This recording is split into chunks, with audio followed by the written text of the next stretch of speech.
Oi, oi, mais um vídeo aqui no canal. Continuando com a série de Maria Madalena, dos livros de Nag Hammadi. Hoje eu irei falar sobre a ignorância. Durante a leitura do manuscrito, eles falam de uma conversa entre Jesus e Maria Madalena sobre alguns poderes. E aí, nessa narrativa, Maria Madalena, ela relata aos apóstolos uma revelação do mestre, né? Uma revelação secreta que ela recebeu de Jesus. E aí, nesse momento, ela começa a dizer que quando a alma ela começa a ascender em direção ao seu repouso celestial, ela é confrontada por quatro poderes materiais ou cósmicos que tentam impedi-la. E aí eu vim trazer aqui para vocês alguns dos poderes que foram encontrados, porque o primeiro e o segundo poder não sabemos, porque foi perdida algumas páginas, a página 11 e 12, que continha essas informações. Mas o terceiro poder, que é chamado de ignorância, e o quarto, que se vai dividir em 7. Mas eu vou deixar para falar em um próximo vídeo, tá? E quando a gente ouve a palavra ignorância, o que a gente pensa? A gente normalmente pensa em falta de estudo, em falta de conhecimento, em falta de conhecimento escolar mesmo, né? De oportunidade. Mas no Evangelho de Maria, a ignorância ela tem um significado muito diferente, algo muito mais profundo. E como alma de pesquisadora, a gente começa a fazer uma relação muito maior com o todo, né? E aí essa ignorância, ela vem representada como esse estado de inconsciência. E aí vem como essa incapacidade de enxergar essa realidade como um todo, como ela realmente é. E no texto, ela questionou a alma dizendo: para onde tu estás indo? Na perversão te aprisionas, mas tu estás aprisionada, não julga. E a alma disse: por que julgas a mim se eu não julgueis? Eu estava aprisionada, apesar de não ter sido aprisionada.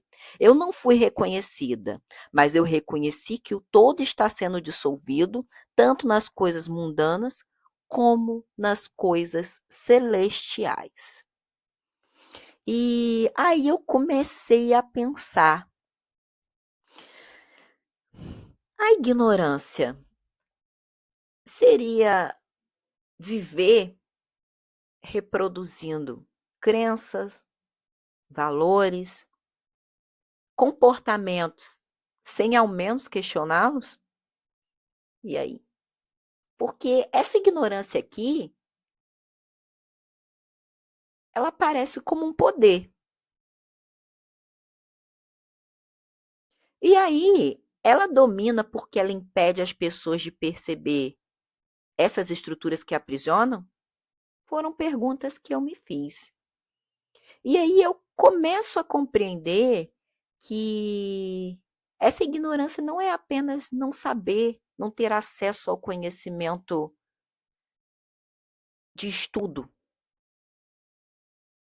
E também eu acredito que é talvez a gente não questionar, não nos reconhecermos a si mesmo, não reconhecer essa verdade, não reconhecer essas formas de dominação que têm organizado a nossa vida social.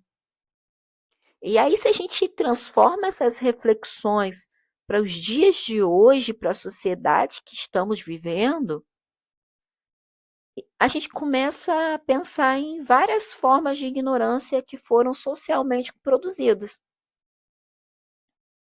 E aí eu começo a pensar sobre a ignorância das desigualdades, a ignorância sobre a violência, E por que não a ignorância sobre o patriarcado? Sobre esses mecanismos que moldam nossos desejos, nossas crenças e têm moldado nossos relacionamentos. Não é à toa que tantos casos de Maria da Penha têm se alarmado. E nesse momento, a gente pensa que nós escolhemos livremente o que pensamos. Mas começo a pensar que a gente tem discursos que a gente vem reproduzindo porque aprendeu na nossa infância e na nossa criação. E aí eu começo a perceber que essa ignorância não é a ausência de informação. É naturalizar e aceitar tudo aquilo que nunca foi questionado. E aí eu começo a ter uma compreensão de que estruturas como o patriarcado que se sustenta pela ignorância, ela não é questionada.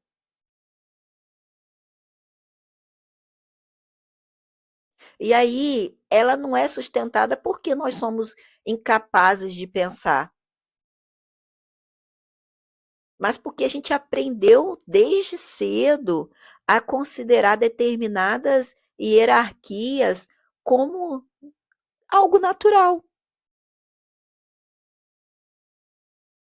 No vídeo anterior, eu venho trazendo sobre a cultura do adultério, que é normalizado. E aí, voltando ao patriarcado, a gente consegue perceber esse homem dominador e essa mulher obediente. E aí a gente consegue observar a autoridade sem questionar, esse controle dos corpos, esse silenciamento de vozes. Muitas mulheres são silenciadas. Mas a gente vê Maria Madalena como autoridade espiritual. E aí, quando essas estruturas parecem naturais, essa ignorância, ela está operando. E é por isso que o conhecimento se torna libertador. O conhecimento como libertação. E aí, nesses textos de gnóstico, a gente vê essa salvação, ela não acontecendo pela submissão, ela acontecendo pelo despertar,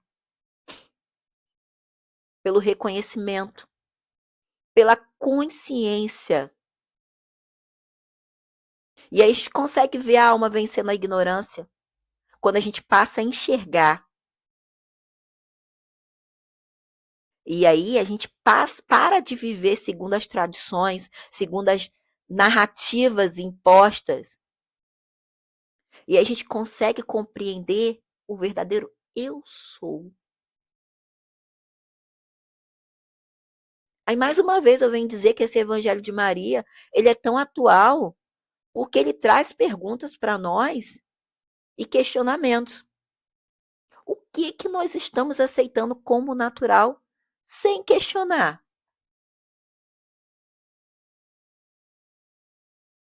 E quem está se beneficiando quando a gente permanece nessa ignorância, nessa inconsciência? E aí eu quero saber, nós estamos realmente livres? Ou a gente acostumou a viver nas nossas prisões? Nas prisões das crenças, das tradições, que precisa ser questionado. E aí eu penso muito além. Eu penso na questão da Maria da Penha, que atos como é, xingar, que para mim é um desrespeito, mas que é normalizado, hoje é visto como um ato de violência.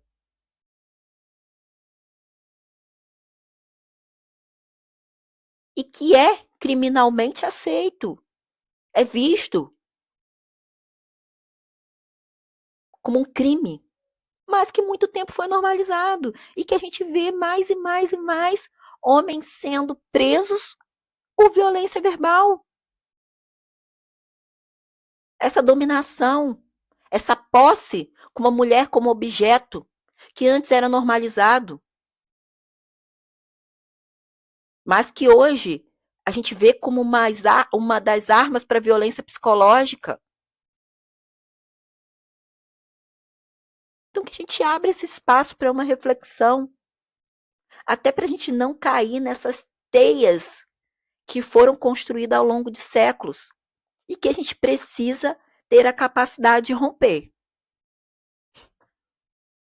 Próximo vídeo, eu venho trazendo esse quarto poder que se divide em 7 e que ele é de extrema importância para a nossa integração, para a gente encontrar quem realmente somos, livre de crenças, de doutrinas, de ensinamentos que foram herdados e que precisam ser rompidos.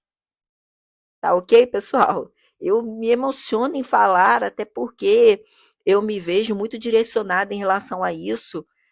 Deus tem me aberto como um canal de comunicação em relação a esses atos violentos, a questões de violência de gênero, a questão de libertação espiritual.